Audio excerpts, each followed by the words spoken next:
לא רק פרשת השבוע, מוזיאון ישראל מארח את בית אביחי. הפעם כאמור אנחנו בסדרה מתמקדת בספר ויקרא ובנושאים העולים מן הפרשות בו. והיום נרות ושבת על הפרק.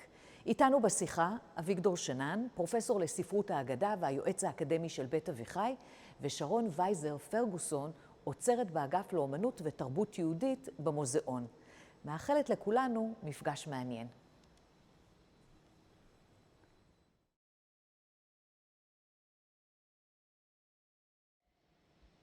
שלום, שלום. שלום גם לך, שרון וייזר פרגוסון, אוצרת בכירה באגף לאומנות ותרבות יהודית על שם מנדל פה במוזיאון ישראל בירושלים. שלום אביגדור.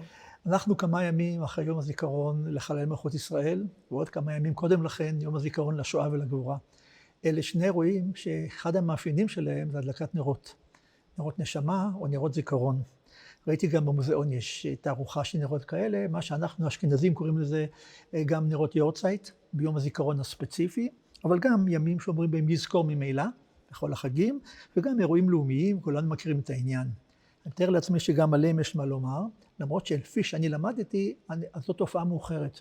מצאתי התייחסות לנרות כגון אלה רק בספרות המאוחרת.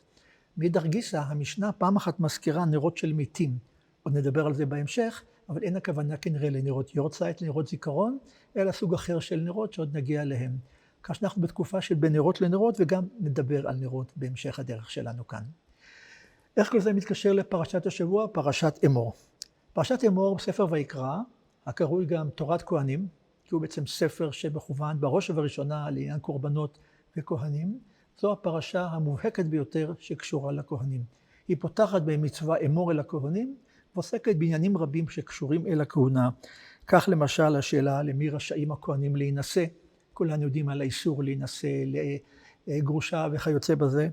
בעקבות זה יש עיסוק גדול בבעלי מומים. אילו מומים פוסלים כהנים מעבודת המקדש. היום זה מתגלגל לשאלה איזה מומים פוסלים כהן בברכת כהנים. שהרי כידוע לנו בבתי הכנסת יש עדיין ברכת כהנים, ויש עוד שאלות גדולות האם בעלי מום יכולים לעלות על הדוכן כדי לברך את הציבור. יש דעות שונות לכאן ולכאן, אבל אנחנו לא נעסוק בסוגיות האלה.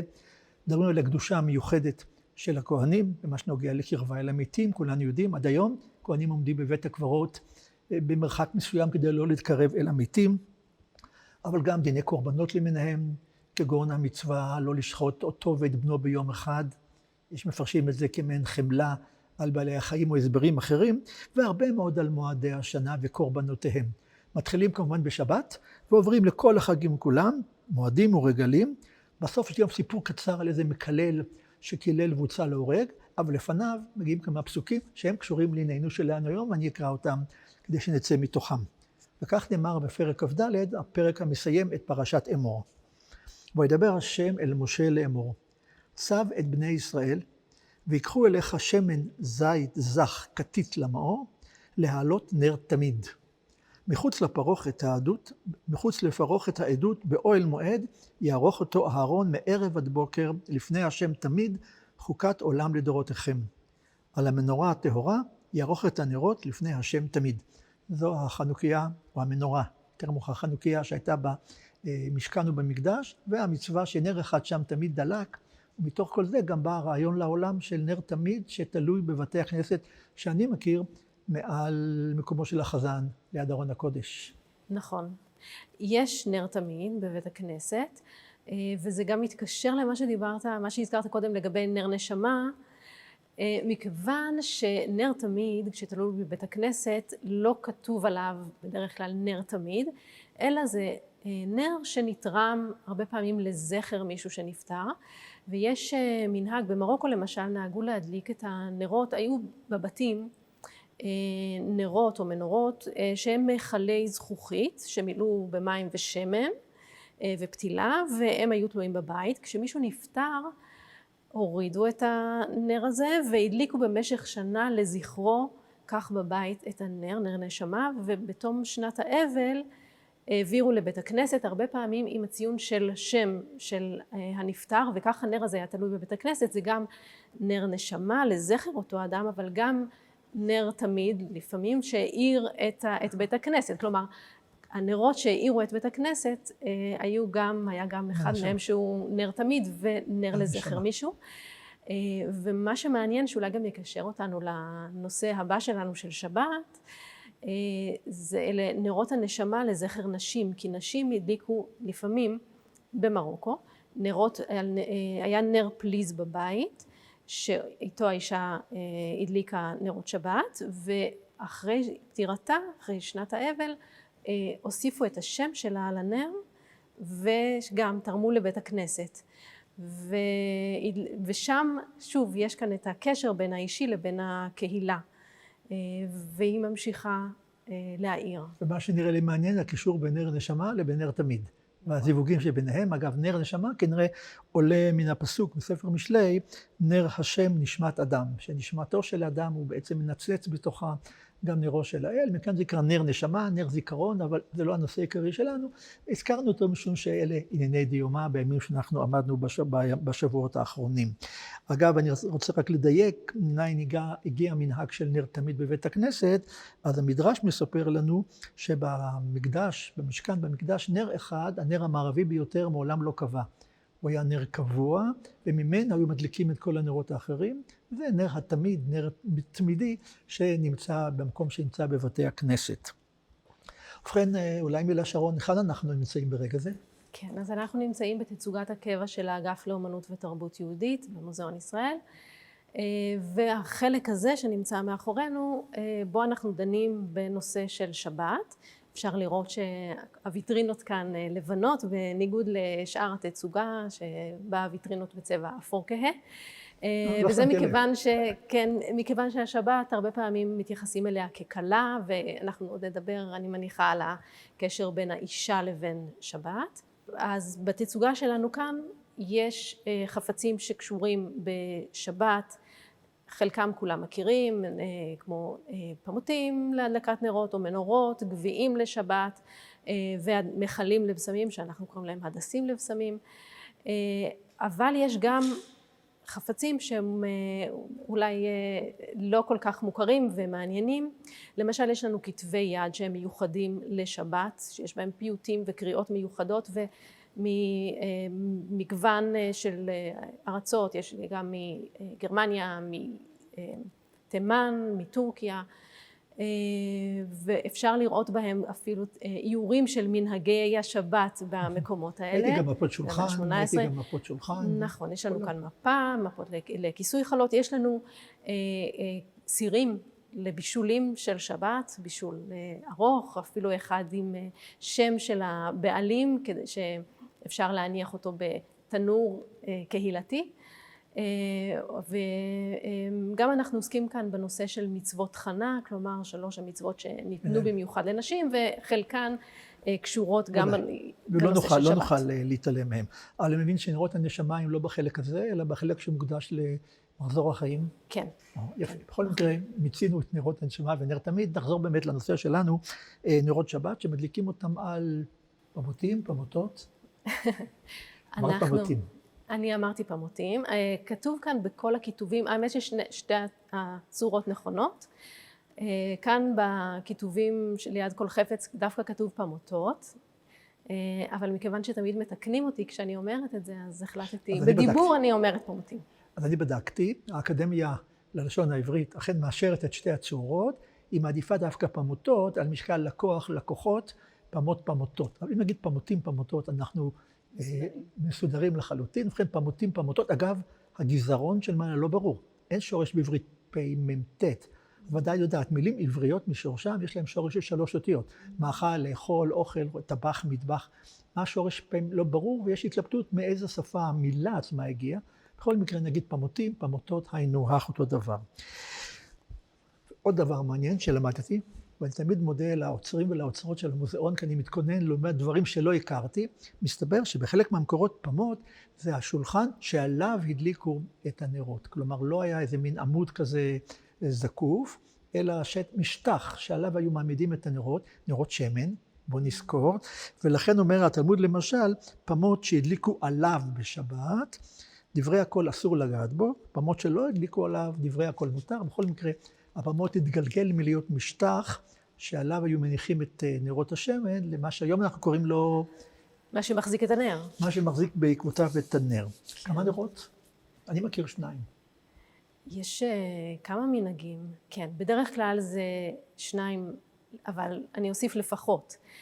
כי המנהג זה להדליק 2 נרות כדי, אחד עבור שמור את יום השבת לקודשו, והשני זכור את יום השבת לקודשו, אבל יש מנהגים שונים. עוד מנהג מאוד רווח זה כמספר בני הבית. משפחה מרובת ילדים מוציא הרבה מאוד כסף על נרות. כן. ויש גם מנהג בהשפעת הקבלה של להדליק 7 נרות, כמו 7 הנרות שהיו במנורת 7 הקנים בבית המקדש. אז באמת אפשר לראות... פגשתי 2 נשים שמדליקות 3 נרות, כי הם פעם שכחו להדליק נרות שבת, ואז קיבלו עליהם בתור פיצוי לכל השנה, כל החיים כולם, להדליק 3 נרות. כך ש2 נרות, 3 נרות. אבל תראי, הקישור לזכור ושמור לא מצאתי במקורות הקדומים.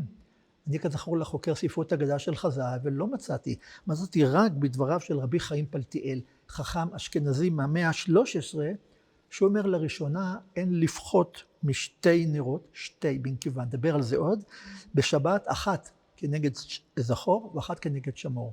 כך שאולי המנהג הזה לא מאוד קדום כמו שנדמה לנו. ממתי זה? מאה ה-13.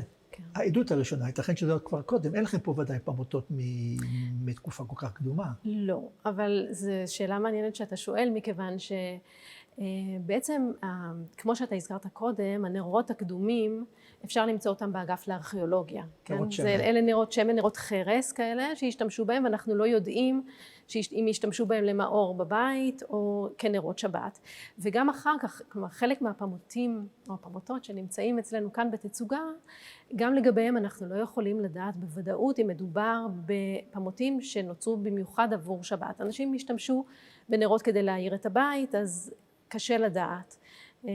יש מנהגים מאוחרים, ואנחנו נדבר אחר כך על מנורות שמן מיוחדות, אבל לגבי נרות, לגבי פמותים, כמו לגבי גביעים למשל, גם אנשים השתמשו בחפצים האלה, הם היו חפצים יומיומיים, ואם לא כתוב עליהם באופן ברור, להדליק נר של שבת למשל, או איזושהי הקדשה שקשורה בשבת, אנחנו לא נדע אם השתמשו בהם בבית. גם ייתכן שהם לא של עם ישראל בכלל, שהם הסביבה התרבותית בכלל. זה נכון, נכון, ולכן כשאנחנו מקבלים חפץ, אנחנו בדרך כלל שואלים את התורמים מאיפה הגיע החפץ, ואם אנשים אומרים, בנרות האלה השתמשו במשפחה שלי כדי להדליק נרות שבת, אז אנחנו יכולים לדעת ולקבל את החפץ.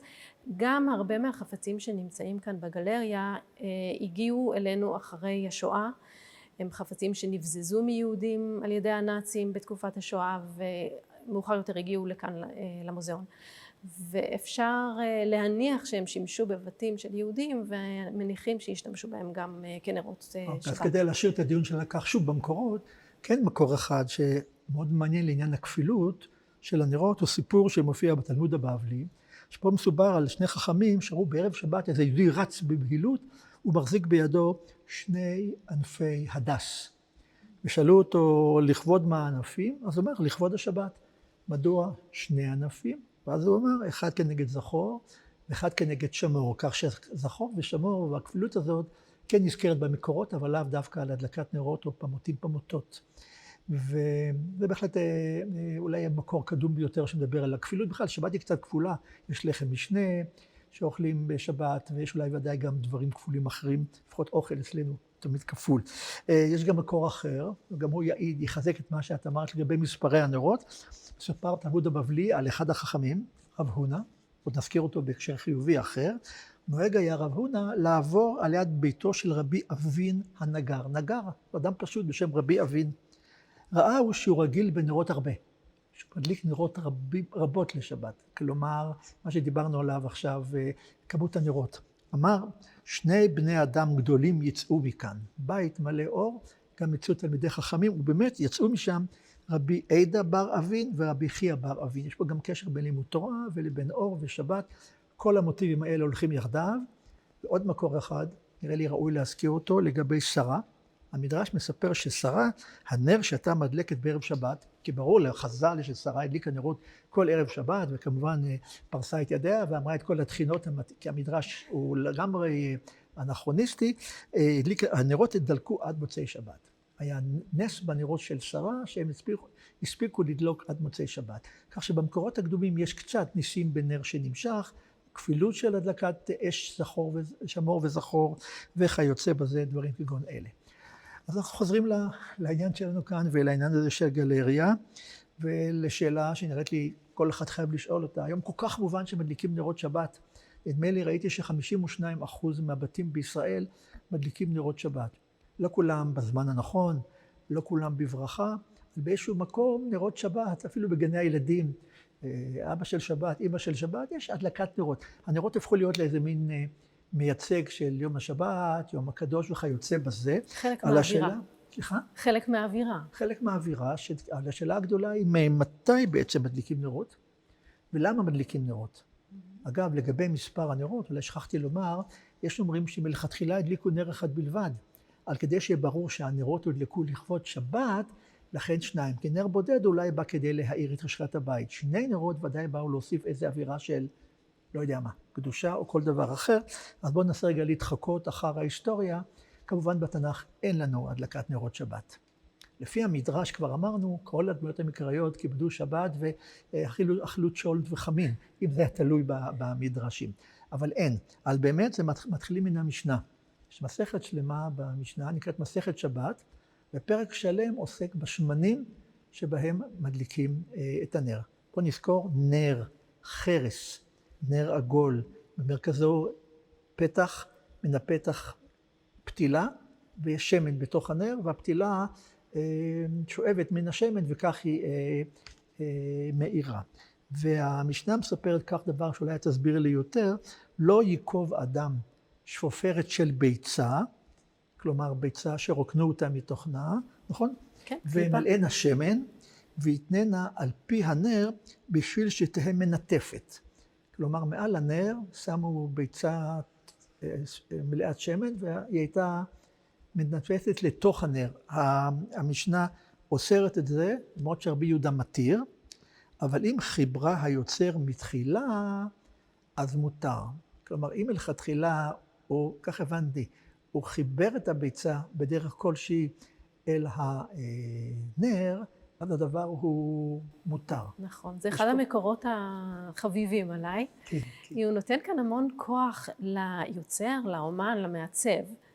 זה אומר שגם אם יש דבר שהוא אסור, אבל היוצר שלו, המעצב, התכוון כך ליצור יצירה, אז בשם החופש היצירתי מותר להשתמש בחפץ הזה. אז המשנה קצת מתחשבת בתחושות של יוצרים ובפרגנת להם ככה, מקלה קצת על מה שהם עושים. מצד שני, לא ימלא אדם את הקערה שמן ויתננה בצד הנר. היינו לא עושים את הנר ובצד קערה ופתילה שמובילה ביניהם, משום שהדבר הזה הוא אסור, ואכן באמת לא מצאנו דברים כגון אלה, אבל זה מעניין שהמשנה עוסקת בכך, ואז היא מדברת הרבה מאוד על סוגי שמנים.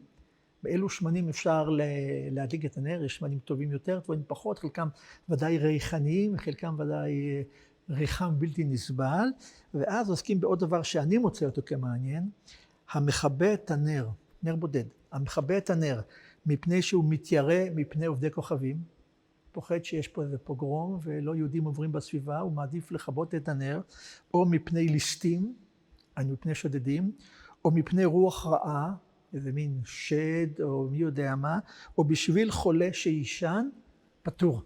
המשנה, אני לא יודע מה עושה ההלכה היום, אבל המשנה מתירה לכבות את הנר, ודאי על ידי סילוק הפתילה מן השמן, אם זה לטובתו של האדם, כי חיי אדם חשובים יותר מאשר כמובן פיקוח נפש כיוצא בזה, אבל מי שעושה את זה כי הוא חס על הנר, רוצה לחסוך את השמן, רוצה לחסוך את הפתילה, הדבר אסור עליו, וברור שהדברים פה יכולים לתת לנו תמונה איך נראה הנר הזה והפתילה והשמן בבית הקדום בתקופת המשנה. והנה, להפתעת כולנו, לפתע המשנה עובד לנושא שכבר רמזתי עליו, ונחזור עליו ברחבה, על 3 עבירות נשים מתות בשעת לידתן. שעת הלידה זה כמובן שעת מעבר מאוד מסוכן. האישה שיושבת על המשבר ללדת, נכנסת במצב אחד, מעוברת, תצא בצד שני כאם, וזה מצב ביניים מאוד מאוד מביך. בזמן הזה 3 נשים, אומרת המשנה, מתות בלידתן בשל 3 עבירות, על שאינן זהירות בנידה, כל עניין שמירת טהרת המשפחה, בחלה, בהפרשת חלה ובהדלקת הנר. מתוך 3 האלה 2 ודאי קשורות לאישה, האישה היא העופה, הפרשת חלה, והנידה כמובן אין מה לדבר. לגבי הדלקת הנר כבר רמז, נדבר על זה עוד בהמשך, מה עניין הדלקת הנר לגבי האישה, אבל פה באמת אמירה מאוד מאוד חריפה, שהאשכנזים קוראים את זה כל יום שישי, לפני תפילת ערבית של שבת, של 3 עבירות נשים מתות בשעת לידתן. אז עוברים לעוד 3 דברים. 3 דברים צריך אדם לומר בתוך ביתו ערב שבת. אם חשיכה, לפני ששבת נכנסה, איסרתם? האם הפרשתם מעשרות מכל האוכל שנאכל בשבת? עירבתם? אם ביצעתם את כל המעשים הנדרשים, עירוב חצרות או כל עירוב אחר, ואז תדליקו את הנר.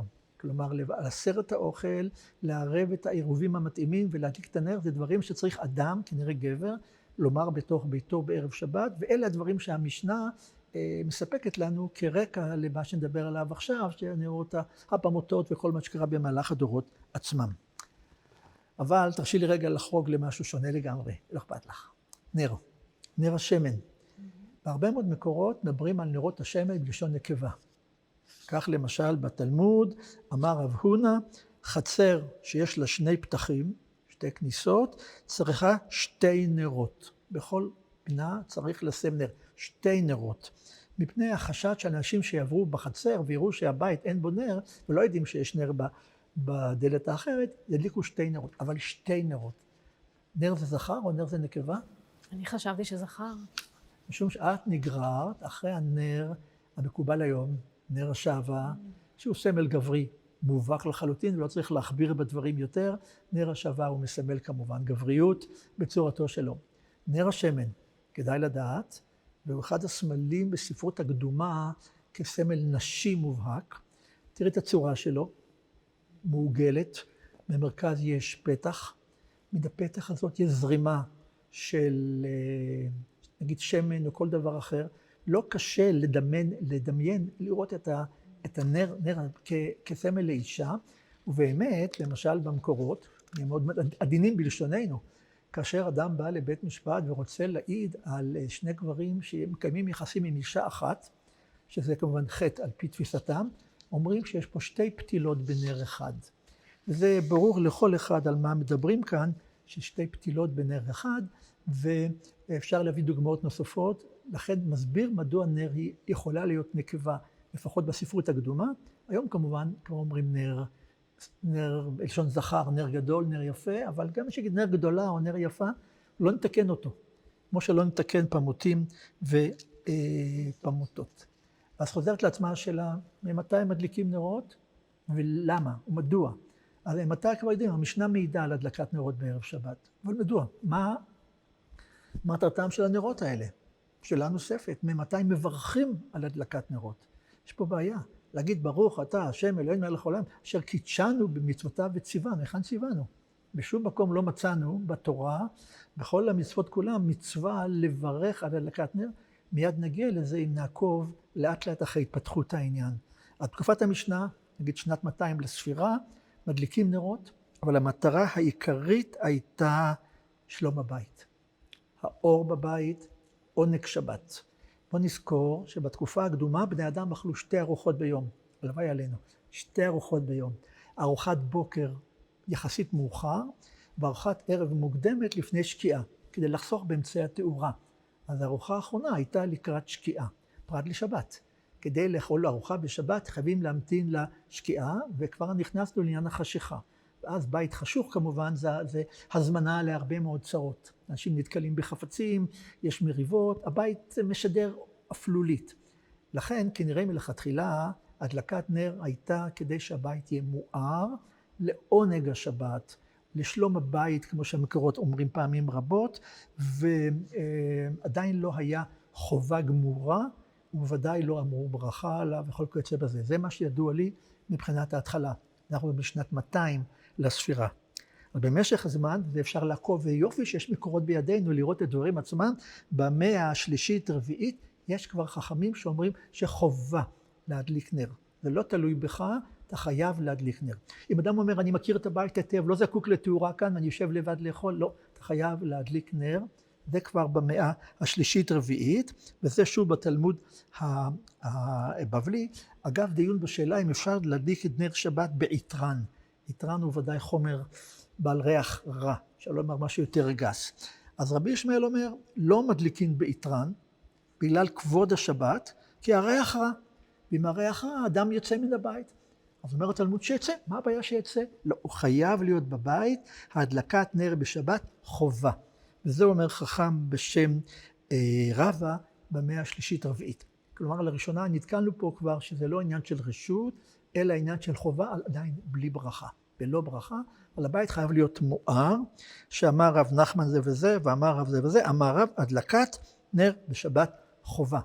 אגב, הוא מוסיף עוד משהו מעניין, רחיצת ידיים ורגליים בחמין בערב שבת רשות, ואני אומר מצווה. פה יש דיון האם אדם צריך לקבל את השבת גם ברחיצה מיוחדת, וראיתי פה גם איזה מין כלים לרחיצה למקווה וכיוצא בזה בערב שבת, אבל בוא נשאר בנרות. Okay. אז איפה אנחנו עומדים בינתיים? שבשלב ראשון הדליקו נרות כנראה לשלום בית ועונג שבת, יותר מאוחר זה הפך להיות לחובה. מתי זה קיבל חובה מוחלטת שמברכים עליו? מסתבר שזה רק הגיע לנו כנראה במאה השמינית והתשיעית לספירה. מה קרה כאן? קרה פה דבר מאוד ידוע. הרבה פעמים במסורת היהודית פולמוסים גוררים פרשנות חדשה למצוות קדומות. פה מדובר על פולמוסים הקראים. הקראים, אותה כת שפרשה מעם ישראל, והייתה כת חזקה מאוד. יש אומרים שאחוזים רבים מאוד בעם ישראל היו. היום קראים זה קבוצה יחסית קטנה, לא כמו השומרונים, עדיין זו קבוצה לא גדולה, כמה עשרות אלפי אנשים, ככל שידיעותיי מגעות, הקראים. אבל בתקופת הגאונים, שזה המאות השישית, שביעית, שמינית, תשיעית, עשירית, הייתה קבוצה גדולה מאוד של קראים, שהמאפיין אותם שהם קראו את המקרא כפשוטו. והנה בספר שמות מסופר כך, ויקהל משה את כל עדת בני ישראל, ויאמר עליהם, אלה הדברים אשר ציווה השם לעשות אותם, 6 ימים תעשה מלאכה, וביום השביעי יהיה לכם קודש, שבת שבתון להשם, כל העושה בו מלאכה יומת, לא תבערו אש בכל מושבותיכם ביום השבת. והקראים הבינו, אסור שתהיה נר אש בוערת ביום השבת. הם אכלו אוכל קר, לא הדליקו נרות, ישבו בחשיכה. אגב, גם חלק מהשומרונים בזמנו כך קיימו את הדברים עצמם, כי זה פשוטו של מקרא, לא תבערו אש.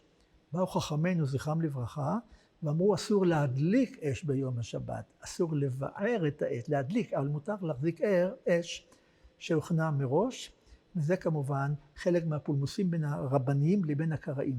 לא רק מותר, אלא חובה. גם חובה, בדיוק. וכנראה, כמו שאת אכן מדגישה, בתקופה של הפולמוס בין יהודים לבין קראים, חייבו להדליק נרות, כשלא תיראה כמו הקראים שיושבים בחשיכה, חייבו להדליק נרות, ולתת לזה תוקף, קבעו שיש לברך. והברכה מופיעה לדעתי לראשונה בסידור הראשון שבידינו, סידור שערך רב עמרם גאון בבבל במאה התשיעית, סידור שבו אומר במפורש, המדליק נר של שבת צריך לברך, הוא מביא לראשונה את המשפט, ברוך אתה השם, אשר קידשנו במצוותיו וציוונו להדליק נר של שבת. אם זה חובה, חייבת להיות גם הדלקה. כלומר, הסיפור הוא בעצם תלת שלבי. ולכתחילה כנראה הדליקו לטובת הבית והמשפחה. יותר מאוחר הדליקו, קבעו שזה חובה, ויותר מאוחר הפכו את זה לחובה מלווה במצווה, וזה מה שמקובל היום לחשוב שמאז ומתמיד הדליקו נרות שבת בברכה. אבל לא כך זה היה. הדבר הזה התקדם רק בדרך מיוחדת. אני לא יודע אם זה בא לידי ביטוי בכל הדברים שיש לכם כאן, למשל מפות עם ברכות של הדלקת נרות, או תמונה של נשים מדליקות נרות. מה נותנת לי הגלריה בנושא הזה?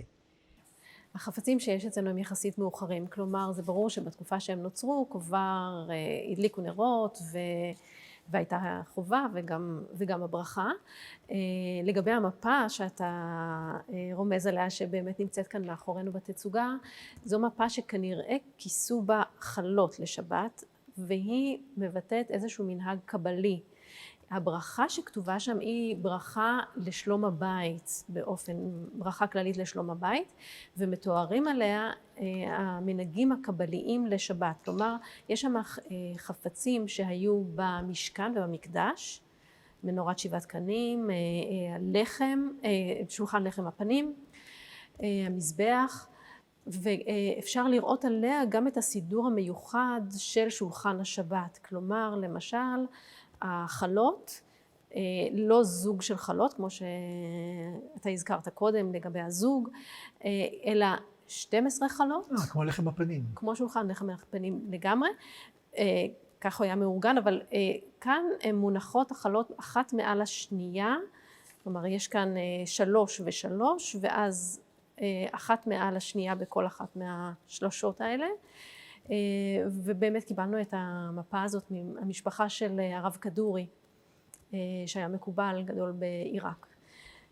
מה, עשו פה השוואה בין שולחן שבת לבין המקדש, לבין המזבח? כן. קדושה מיוחדת? כן, בעצם להגביר את הקדושה של השבת ומקבילים בין המנהגים ובין מה שעושים בשבת וסידור שולחן השבת לבין פעולות שעשו במשכן ובמקדש. מה שראיתי כאן בתצוגה, רוב הפעמותות עם מתכות. אני מניח כסף או ברונזה או מי יודע מה. נכון. אבל יש גם אחרים? כן. אבל לא בתצוגה. באמת, זה נכון שאצלנו בתצוגה, רוב מה שיש, מה ששרד, אלה דברים שנשמרו, ורוב הדברים, מה ששרד, אלה חפצים יקרים מפליז ומכסף, אבל אנשים השתמשו בבית, רוב האנשים לא היה להם כסף בעצם להוציא על כלים מאוד יקרים, ואנשים למשל היה מנהג לקחת תפוח אדמה ולעשות בו שקעים וליצור קצת שמן וליצור מנורת שבת. סיפר לי צורף ומעצב שלמד בבצלאל ולימד הרבה שנים בבצלאל, ישראל דהן, הוא סיפר לי שאימא שלו במרוקו, קצת בדומה לנרות הנשמה שדיברנו עליהם בהתחלה, לקחה 2 כוסות, מילאה במים ושמן. שהוצף על... כן, ועם פתילה. והדליקה כך נרות שבת. ברור שאת הכוסות הפשוטות האלה אנחנו לא נדע שמדובר בפמותים לשבת או מנורות לשבת ולא אספנו, אבל יש לנו את היצירה שלו שהוא יצר עם המחשבה או בהשראת הפמותים שאימא שלו הדליקה, וזאת מנורת שבת שיש בה את המכלים הקטנים האלה מהזכוכית, שמזכירים את המנהג הזה, למרות שמדובר בחפץ מודרני לגמרי, שאפשר להזיז את הזרועות שלו, וגם את אותם מכלים קטנים אפשר להזיז על חוטי הפלדה שתלויים עליהם. לא, זו שאלה אולי לא הוגנת, אבל ידוע לנו משהו על הדלקת נרות שבת במחנות עבודה, מחנות השמדה, על ידי פרטיזנים, חיילים בצבאות זרים, או שאין לנו מספיק מידע פה בגלריה על העניין הזה? אצלנו אין. אני מניחה שאנשים כן השתדלו מאוד לשמור על המצווה. זו בעצם מצווה שאומרים שגם אם לא היה, אם אין כסף ליין, לקידוש. הנה, גנב לי את הקטע הבא. רגע, אז בוא. הבבלי אומר, אם לאדם יש כסף או לנר או לקידוש, עדיף להוציא כסף על הנר ולא על הקידוש, מפני שלום הבית. אני רוצה לחזור לנושא שלום הבית שמאוד חשוב, הזוגיות. בבית. האור מסמל איזה מין רוגע, איזה מין קירוב לבבות, איזה מין פתיחות, בניגוד לאפלה. וזה כנראה אחד ההסברים היפים לצורך בזמנו להדליק נר בבית, שהנר ידלק, ויש לנו סיפור מאוד יפה בתלמוד הירושלמי, נסכם אותו בקצרה, כי אני לא רוצה לפסוח עליו, על איזה, מספר רבי מאיר, עוד נחזור עליו, השם רבי מאיר ישר מתקשר פה לכל האור והתאורה שרואים כאן, על רבי מאיר, שהיה יושב ודורש בבית הכנסת של חמת כל ליל שבת. הוא נהג לדרוש בלילות שבת, אגב, זו העדות היחידה על דרשות בלילות שבת, והייתה איזו אישה אחת שהייתה עומדת ושומעת את הדרשה. פעם אחת הדרשה שלו התארכה, ועד שהגיע הביתה, מסתבר שהנר קבע. הנר שהדליק אותו לכבוד הבית כבר קבע, כנראה הגיע באיחור, דבר שהביא לזעם הגדול של הבעל, שכמעט גירש אותה מביתו, ולא נאריך בסיפור הזה. אז יש לנו פה דוגמה עד כמה הנר מסמל את שלום הבית, ואת הצורך ללוות את הבית בתאורה בתקופה הקדומה, גם אם לאו דווקא בגלל נושא של קדושה או כל דבר כגון זה. וכעת, אולי שאלה אחת שרמזת עליה, מי חייב להדליק נרות בעצם? זאת אחת המצוות שנמסרו לנשים. אם אישה לא מדליקה, אז מישהו צריך להדליק וזה יהיה הגבר, אבל זאת אחת המצוות שנמסרו לנשים. אני אקרא לך את רמב"ם. מה אומר הרמב"ם? הלכות שבת. הדלקת נר, הרמב"ם זה כבר 112. הדלקת נר בשבת אינה רשות, אם רצה מדליק, אם רצה אינו מדליק. ולא מצווה שאינו חייב לרדוף אחריה עד שיעשנה. כלומר, זה לא מצווה שאתה צריך לרוץ ולמצוא אותה, אלא חובה. ואחד אנשים ואחד נשים חייבים להיות בבתיהם נר דלוק בשבת. נר, לא שני נרות. כלומר, זה מצוות הבית. נמסר גם לאישה, כמובן, מיד נראה מדוע, אבל זה מצוות הבית, ולא כולם יודעים, לפחות מי שאינם שייכים לעולם הדתי, שגבר רווק, או גבר שהאישה לא בביתו, או אדם שנמצא בטיול, לכאורה חייב להדליק נר, בברכה, אף שלא אישה, והטעות המקובלת שהיא רק נשים מדליקות, זה פשוט לא נכון. חב"ד פיתחו את זה גם לכל אישה ובת, מדליקה נרות שבת, אבל אנחנו שוב התרחבנו הרבה מאוד מן הנושאים האלה שלנו. אז זה נכון כך. אז מדוע אישה באמת, מלכתחילה? למה אנשים? לא תרצי לשמוע את התשובה, נכון? לא רוצה את התשובה. התשובה של המדרש, ופה אנחנו עוברים לשלוש המצוות שקשורות לאישה, כן, 3 מצוות שנשים מתות בגינם, אז אומר המדרש בראשית רבה, למה ניתן לאישה מצוות נידה? על ידי ששפכה את דמו של אדם הראשון, לפיכך ניתן לה מצוות נידה. כלומר, העונש על נשים, כל הסבל הזה שכרוך בכל העניין הביולוגי הזה, זה עונש על כך שהיא גרמה למותו של אדם הראשון, כאילו לאותו פרי שנתנה לאדם, אדם לא היה מת, זה עונש על האישה. 2, מפני מה ניתנה לה מצוות חלה, על ידי שקלקלה את אדם הראשון, שהיה כאילו גמר חלתו של עולם. כמו שחלה, הפרשת חלה, חלה זה חלק עיקרי מן הבצק שניתן למרומים. אדם הראשון נתפס כאן כמעין חלה, ולכן אישה קיבלה מצוות חלה, ומפני מה ניתן לה מצוות נר שבת, על ידי שכיבתה את נשמתו של אדם הראשון, לפיכך ניתן לה מצוות נר שבת. כלומר, לפי המקור הזה, 3 המצוות שהאישה מחויבת בהן, נר מצוות חנה, כמו שנקרא לא מיד, זה בעצם עונשים על אנשים בגלל סיפור האישה הראשונה. אולי לא מאוד נחמד, אבל אפשרי. אולי עוד מילה לפני מה שאנחנו רואים פה למעלה? כן, אני רוצה, גם על חפץ שקשור ישירות לנושא הזה שאתה דיברת עליו עכשיו של מצוות חנה, שעליו מופיעה מנורה תלויה כמו אלה שאנחנו רואות כאן למעלה, אז קודם אני אספר על המנורות ואז על החפץ. באמת הייתי מה עומד מאחורינו כאן. כן. אלה מנורות תלויות. אני קודם אמרתי שיהודים הדליקו נרות בפמוטים כפי שהשתמשו בסביבה, בארצות שבהם הם חיו. אבל יש גם חפץ שהדליקו בו במיוחד יהודים ובמיוחד אחרי ימי הביניים. מנורות תלויות, שימשו בבתים עד ימי הביניים, גם בימי הביניים. מנורות תלויות עשויות בדרך כלל ממתכת. שוב, השתמשו בסביבה הנוצרית באירופה וגם בארצות אחרות. אלה מנורות שמן, שיש להם זיכים בצורה של כוכב.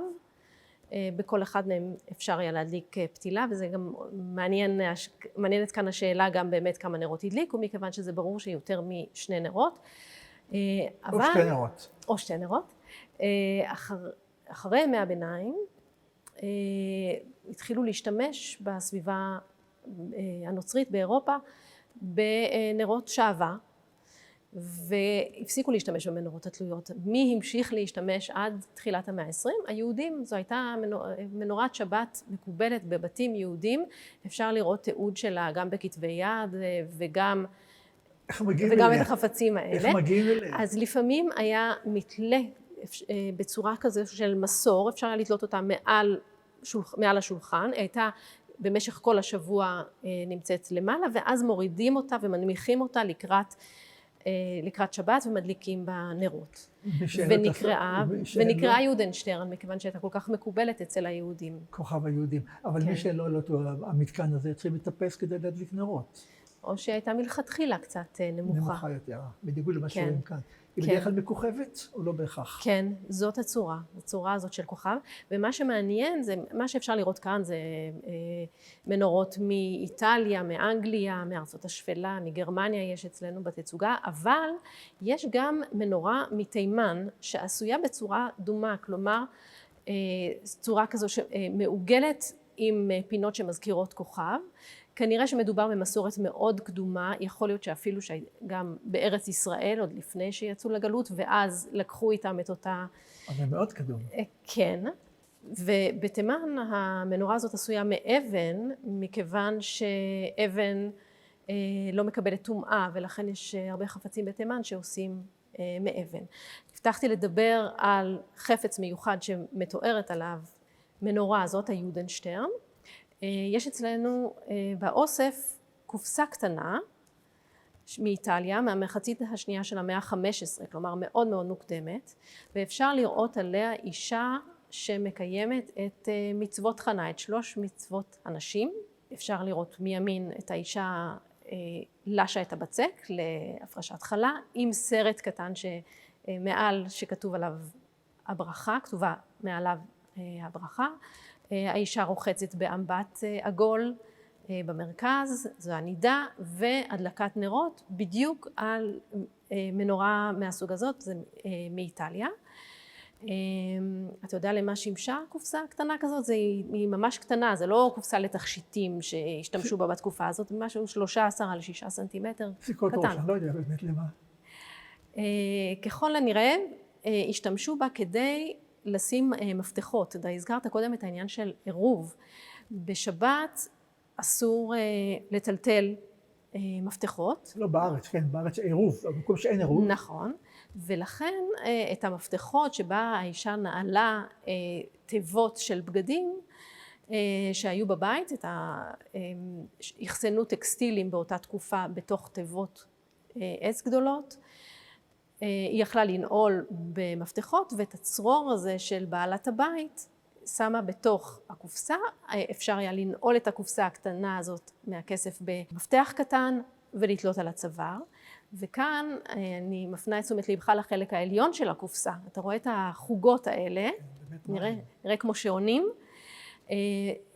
החוגות האלה מציינות טקסטילים שונים שהיו במשק הבית של אותה אישה. הכל כתוב באותיות עבריות, אבל לפעמים חלק מהמילים הם אפשר לראות מכנסיים שכתוב בעברית, אבל גם מנטיל, או אפשר לראות שחלק כתוב באיטלקית בניב המקומי של ונצו, של צפון איטליה. בעלת הקופסה סימנה לעצמה כמה מכל אותם טקסטילים בשימוש ביתי, סדינים, מגבות, מטפחות, חולצות, כמה היה אצלה במשק הבית, וכך היא יכלה לעקוב אחרי המספר שלהם. זאת קופסה שניתנה לאישה עמידה ללא ספק, מתנה לחתונה או מתנה לפני החתונה. מעניין. אתה לא יודע מה מצפה לך באיזשהו מקום שלא יהיה, אבל אולי רגע לפני שנגיע עוד למצוות חנה, אפשר לוותר עליהם, אני רואה פה עוד משהו שהוא שייך לאור בצורה מאוד בולטת, וזה עניין ההבדלה. ראיתי כאן הרבה מאוד מגדלי הדסים, או כפי שזה נקרא, וראיתי בתוכם כמה שנראים לי לא כך מתאימים לבשמים דווקא. צדקתי? נכון. יש לנו בעיקר הדסים לבשמים, שהם מכלי הבשמים ששמו בהם תבלינים באירופה לטקס ההבדלה, וכמה מהם הם כלי משולב שיש פה גם פמות וגם מגירה קטנה שבה שמים את התבלינים לריח. מה, פמות להבדלה? פמות להבדלה, כן. החפץ לא מאוד נפוץ. כנראה מכיוון שבעצם בהבדלה לא משאירים את הנר דולק, אלא מדליקים את הנר ואחר כך גם מכבים אותו. אז לא יצרו כלי במיוחד לנר הבדלה, אבל כן יש את הכלי המשולב שהוא גם פמות וגם הדס לבשמים. ורק בסוף המאה ה-19, תחילת המאה ה-20, כאשר מעצבים יהודים מתחילים לעצב, כי באירופה רוב המעצבים לא היו יהודים, מתחילים לעצב לעצמם, אז מתחילים לעצב גם פמותות שיש בהם צורה פחוסה שתתאים לנר הקלוע, מכיוון שמדובר כאן במאורי האש, מברכים על מאורי האש, כלומר יש יותר מפתילה אחת, זה נר קלוע, ומעצב כמו ליאור הורוביץ שחי בפרנקפורט בסוף המאה ה-19 ובמחצית הראשונה של המאה ה-20, יצר פמות מהסוג הזה שמתאים במיוחד להחזקה ביד ולצורה המיוחדת של הנר. כלומר, בעצם אנחנו מלווים את השבת בנר בערב שבת ובנר במוצאי שבת, ובשני המקרים האלה האומנים יצרו יצירות החל כבר מהביצה הקדומה של המשנה עד ימינו שלנו, ועדיין יוצרים יצירות חדשות בפמותים וכיוצא בזה? או זה נושא שכבר ירד מעל סדר היום? לא, בוודאי שיוצרים. אולי יצירה שקשורה להרבה מהנושאים שדיברנו בהם, גם נשים, גם נרות שבת והמורשת המשפחתית והיצירה של נשית, זה ערכה לשבת שיצרה שרי סרולוביץ', שיש בה גם פמותים לשבת, גם לנר הבדלה, וגם הכיסוי של החלה שבעצם הוא גם מעטפת של כל הערכה הזאת, כתובות עליה כל הפעולות שעושה האישה כפי שמופיעות בפיוט אשת חיל. מי המעצבת הזאת? שרי סרולוביץ', מעצבת ישראלית. בזמננו. כן, כן. והקופסה להבדלה, לבשמים, עליה היא עשויה מכסף, אבל נרקם עליה בחוט אדום, צורה של פרח, שהיא שואבת אותה מרקמה של סבתא שלה. וקוראת ליצירה כולה, שהיא חוזרת ברקמה הזאת בחוט האדום, עובר כחוט השני. הקשר הזה בין סבתא לנכדה, מדור לדור, וגם אותן מצוות נשים של הדלקת נרות. לא רק הקשר בין הדורות, אלא גם בין העדות. אם יש משהו שמשותף, אמרת משהו תימן, אמרנו אשכנז, אני חושב שבכל המקומות האלה בסופו של דבר חוזרים לאותם מוצרים, לאותן יצירות, נכון? אין משהו שמייחד רק חברה אחת מכולם. תראה, תשים לב, מבחינת נרות, היודנשטרן באמת יותר נפוץ באירופה בתקופה מסוימת, והזכרנו כאן את ההדסים לבשמים, הם יותר מיוחדים גם לאירופה. אמרתי גם בשיחה מקדימה, מאוד מאוד הופתעתי, שיש גם צלחות לכיבוי הנר. כן. אני יודע שאת הנר היום מכבים בתוך היין, כן? נכון. כדי אחר כך מורחים אותו קצת על המצח למי שמאמין, או על הכיס למי שמאמין, שזה יביא לו גם כסף טוב וכיוצא בזה. על מה הרעיון? ליצור גם צלחת מיוחדת לכיבוי נר. תראה, באופן כללי, לא כל תשמישי הקדושה והמצווה שנמצאים כאן הם עתיקים ונוצרו לא כמו הפמותות שתמיד, אנחנו יודעים שתמיד היה סוג מסוים של נר. חפץ מהסוג הזה זה חפץ שהומצא במאה ה-19 ותחילת המאה ה-20, מכיוון שאנשים היה להם יותר כסף ורצו לאסוף ולהדר וליצור לעצמם עוד חפצים מעניינים ויפים, והיו מפעלים שפשוט יצרו חפצים מהסוג הזה. במקרה יש חפצים שהמציאו אותם בשלב כלשהו כמו חנוכיה, והם נשארו איתנו הרבה מאוד שנים עד היום והיו נפוצים בכל העולם, אבל יש חפצים שלא, שהייתה תקופה מסוימת, כמו אותה צלחת, ופחות מוכרים לנו היום. יש עוד הרבה דברים שאפשר ללמוד, יש הרבה מאוד סודות שקשורות לנר ונר. צלחת לכיבוי נר של הבדלה. אוקיי. טוב, דחינו לקראת סוף את העניין של מצוות חנה. חטא נ"ה, שזה חלה, נידה והדלקת הנר. באמת זה חוזר כבר אל אותה משנה שמאיימת בעונש מוות על נשים אם לא יקיימו את 3 המצוות האלה. למרות שהתלמוד אומר שאדם בביתו שמבקש להדליק את הנר ולאסר את האוכל, צריך לומר בלשון מאוד מאוד רכה, לא לגעור ולא לצעוק, אלא לשכנע את כל בני הבית, כי אם האוכל לא יהיה מאוסר, אי אפשר לאכול אותו, ואם הנר לא ידלוק, הבית יהיה חשוך. בכל זאת 3 המצוות האלה עם הזמן הפכו להיות למצוות חנה, אבל המשנה מזכירה נידה, חלה והדלקת הנר, שזה נ"ח ה'. איך הגענו מנ"ח ה' לחנה, חטא נ"ה, למה מצוות חנה דווקא? זה כנראה מתקשר למדרש בתלמוד הבבלי, שכאשר חנה עומדת שם בשילה ומתחננת ומבקשת בן, ותדור נדר ותאמר, השם צבאות, אם רעות תראה בעוני אמתך וזכרתני ולא תשכח את אמתך, ונתת לאמתך זרע אנשים, ונתתיו לשם כל ימי חייו ומורה לא יעלה על ראשו. 3 פעמים מזכירה שהיא בעצם אמה, שפחתו של האלוהים, אבל זה אומר רבי יוסי ברבי חנינה. 3 אמיתות למה? למה צריכה להזכיר 3 פעמים שהיא אמתו של האלוהים, שהיא מקיימת את מצוותיו, שהיא נכנעת לדרישותיו? אמרה חנה לפני הקדוש ברוך הוא, ריבונו של עולם, 3 בדקי מיתה, 3 דברים אישה נבדקת בהם בראת באישה, ואלו הם נידה וחלה והדלקת הנר. כלום עברתי על אחת מהן. חנה אמו של שמואל, טוענת שהיא קיימה את כל המצוות האלה כהלכה, ואולי זו הסיבה שאנחנו החלפנו את המושג של מצוות, הקפדנו להגיד דווקא מצוות חנה, כדי לשמור גם על שמה של חנה, אותה אם קדמונית שהרבה מאוד מנושאי התפילה נלמדו ממנה. אני מבין שמצוות חנה באה לביטוי לא רק בקופסה שהזכרת, וכנראה גם בציורים, במעשה רקמה ומי יודע מה עוד, של נשים לאורך ההיסטוריה. יש לאו דווקא דברים שנשים יצרו, אבל יש ספרונים שניתנו לנשים, אחד מהם נמצא כאן בתצוגה. אלה ספרונים שניתנו לנשים ובהם מתוארות מצוות חנה. נכון, ראיתי פה צוג, אבל מהם הגברים? אז אם הדלקת נרות היא בידי האישה, מה תפקידו של הגבר? אחד הקטעים שאני כן אוהב בתלמוד, כי מזכיר לי גם את הבית הפרטי שלי, תלמוד הבבלי קובע שגם הגבר חייב להשתתף בהכנות לשבת. על רב ספרא נאמר שהוא היה חורך ראש של בקר כדי לאכול אותו, הוא היה זה שמעביר אותו באש כדי להתאים אותו לאכילה. רבא היה מולח שיבוטה, מה שלא יהיה שיבוטה, הוא היה מולח את השיבוטה. רב הונא היה מכין את הנרות. אבא זיכרונו לברכה נהג, לא יודע כמה גברים עושים את זה, להדליק את נרות שבת, לאחר מכן לכבות את הפתילות, כך שכאשר אמא, היום גם אשתי תחיה, מדליקים נרות, הם כבר מדליקים פתילה שכבר הייתה חרוכה, זכר למעשיו של רב הונא. ורב פאפא היה מכין את הפתילות להדלקת נרות, ורב חיסדא היה חותך סלק, ורבא ורב יוסף היו מכינים עצים להאיר את הבית. כלומר, גם הגבר חייב, שימו לב הגברים, גם הגבר חייב לשתף פעולה בהכנות האלה לקראת שבת, ולא לסמוך על האישה בלבד. אבל את יודעת, שרונה, עוד משהו עולה בדעתי. זה חידוש שלי, ואם אני גונב פה ממישהו רעיון אחר, אז נסלח לי, אבל אני מאוד אהבתי אותו. שוב, תודה לך שהכנתי את הדברים פה.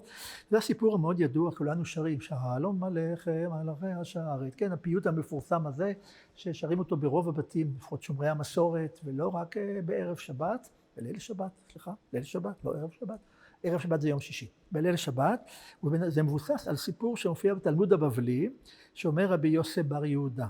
2 מלאכי שרת מלווין לו לאדם בערב שבת מבית הכנסת לביתו. אחד טוב ואחד רע.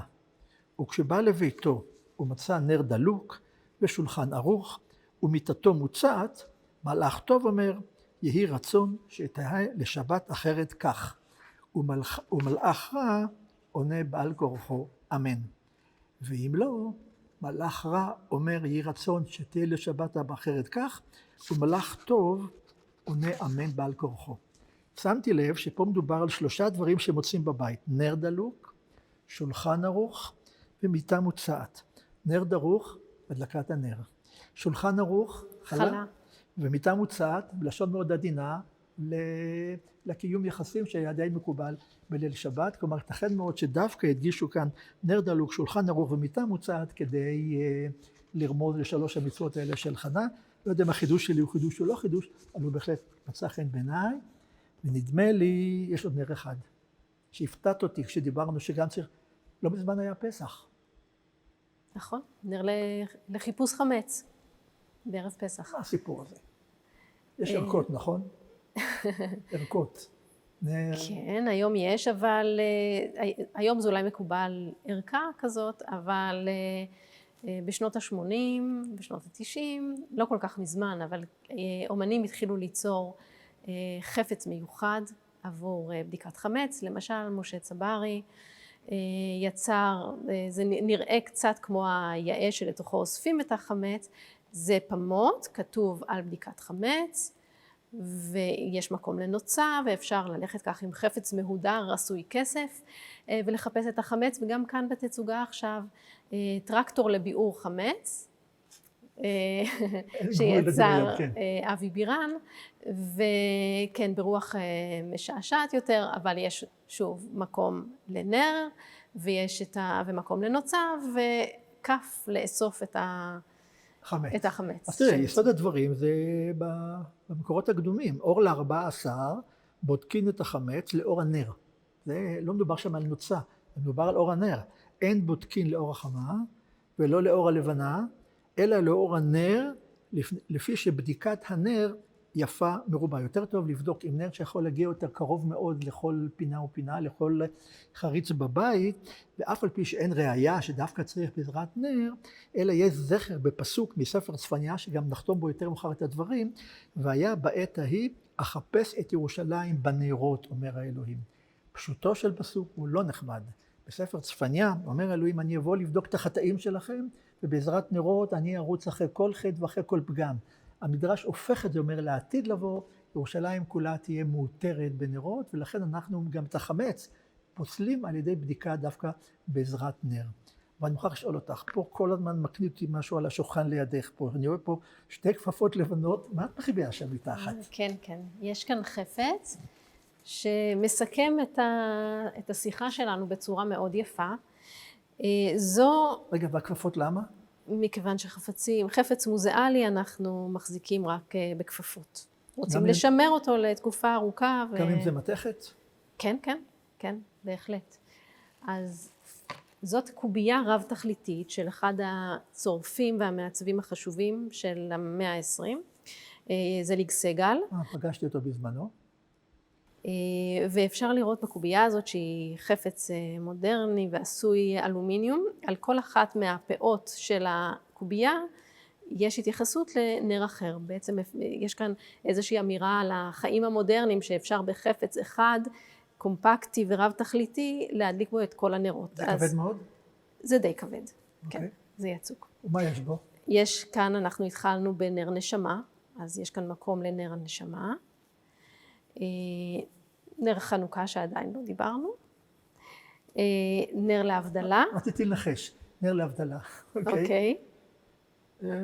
נסתם, פמותות, פמותים. נכון, לשבת.